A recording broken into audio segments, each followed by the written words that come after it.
It's just that I, as his daughter, inherited a lot of these fears, and it is stupid and sometimes pretty embarrassing.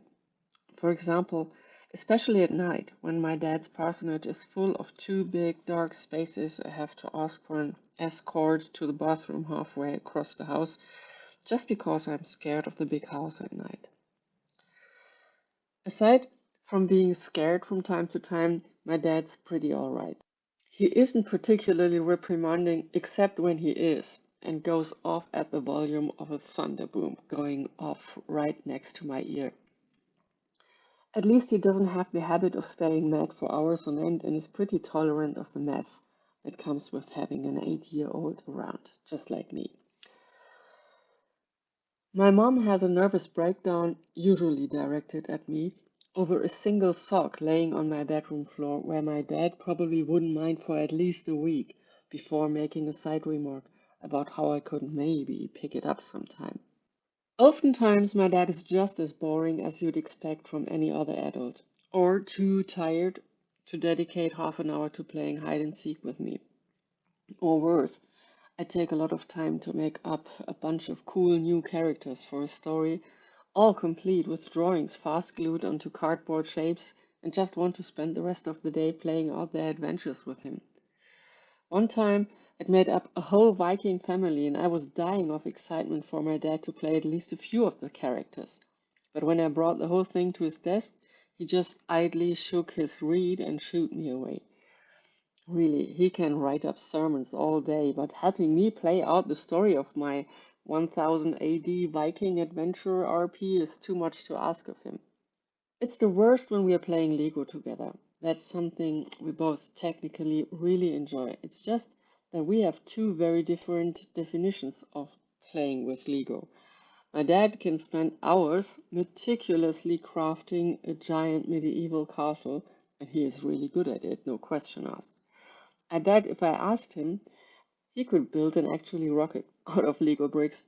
The problem only comes up when he has finished the giant medieval castle because he just wants to look at it and imagine walking through the hallways and admire imaginary murals of long deceased kings and queens. I, on the other hand, want the Lego kings and queens to stock up supplies for an oncoming famine, all while fighting a raging dragon that spits fire all over their barricades. Nah, that's not what I want to do right now, is what he always says. I'm happy imagining what it's like to walk through the castle I just built. I'm the opposite of happy with that. And really, if he's crazy enough to only play Lego in his mind, the least he could do is tell me about it. Maybe like this. Right now, I'm walking through the massive wooden entrance gate, and oh shit, I just broke off a fingernail because his stupid key isn't working. Oh well, let's take a detour to the main kitchen. I really need to find something to eat.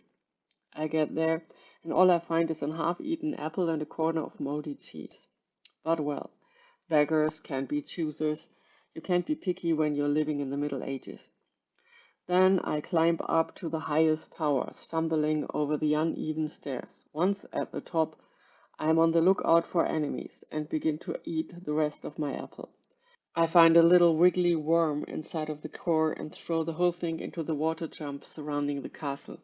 And if that wasn't bad enough, I start choking terribly on the piece of cheese, and while I'm still coughing my lungs, the enemies have arrived before our doors, and oh no, they're stronger than we expected. Their army thrice the size of our country, and Lord help, they also brought an entire mob of Vikings as well in front of them. On a pink glittering horse, Lady Anna, Belle in her pink glittering armor. Yeah, maybe if Dad painted me this nice of a picture of him exploring his Lego castle in his mind, maybe then I wouldn't complain about it, even though I can't stand anything pink or glittering. But he doesn't, probably just out of pure laziness. Chapter 2, in which I tell you more about Dad and Janine. Sometimes I get genuinely upset at my dad, especially when he does gross adult things, like hugging Janine, the woman he married after he got divorced from my mom. As I said before, she's a great playmate and she's super sweet, watching over both me and Bubblegum when dad isn't home. But whenever she and Dad hug and kiss too much, I have to step in and scream, "No kissing!" And usually add, "As a punishment, you have to spend 70 hours playing Lego with me." I call it their game penalty, and by now they have about 5 million hours of it. They're very idle when it comes to actually absolving themselves from my penalty. I'm lucky when I get 15 hours on a normal weekend. Sometimes it's barely even 5, really. Considering that I only visit every second weekend, the most he could work off in 1 year is maybe 250 hours.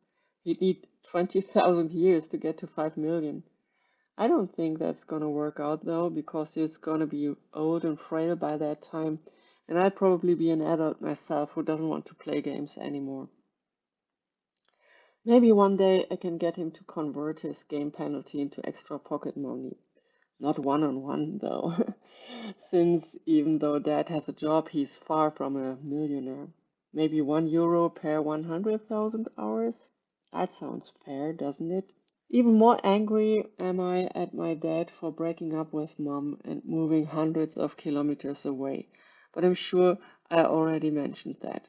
Please excuse my repetitions, but some things just have to be said again and again and again. Take notes. I am unbelievably mad, furious even at my dad. We've had to move like 3 times already, and I'm in my third primary school in the third city. And Bubblegum is in this second kindergarten, in this second state. I'm barely a third grader, and I already visited 3 different schools. How crazy is that? It's a miracle that I can read at all. No miracle at all that I'm not particularly fond of writing.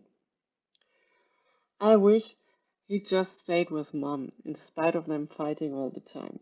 I could have stayed at my first school where I just found a couple good friends and the new best friend forever.